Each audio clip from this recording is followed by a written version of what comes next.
ॐ गं गणपतये नमः। ॐ गं गणपतये नमः। ॐ गं गणपतये नमः। ॐ गं गणपतये नमः। ॐ गं गणपतये नमः।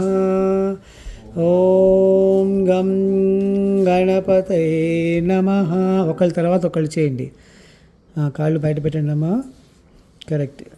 ఓం గం గణపతయే 3 సార్లు పెట్టుకోండి కళ్ళకి. ఓం గం గణపతయే నమః. ఓం గం గణపతయే నమః.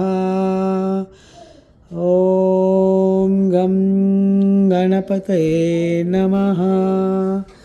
ఓం గం గణపతయే నమః. ఓం గం గణపతయే నమః.